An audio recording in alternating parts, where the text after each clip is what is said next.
basbas ng ama, tinig ng masa. Duterte plus 2, tatapos tayo masaya.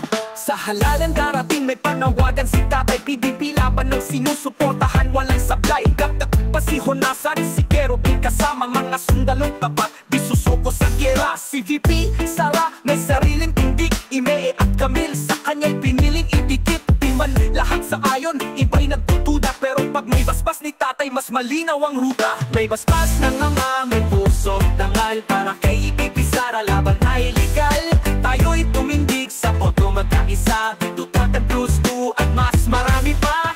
Oh, protektahan ang masa, si Tatay Digong ang humiling para sa kanyang anak na inaapi.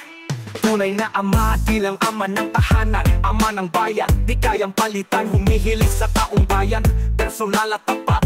Iboto nyo yan para si Inday ay ligtas. Pangulo sa 20 ay may basbas na rin si VP Sara, di basta tinutulak ng hangin. May prinsipyo, paninindigan sa puso, handang sumalat para sa bayang ginugulo.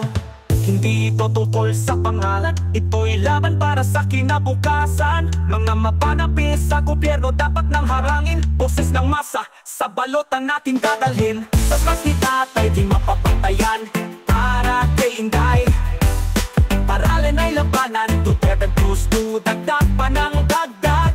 Basta totoo, di tayo lalatak. Isa ang layunin, itatuyod ang bayan, protektahan si Inday, sasalin lahi natin. Duterte plus 2, boom! Mas marami, mas masaya, basta para sa bayan. Sama-sama tayong mananagumpay.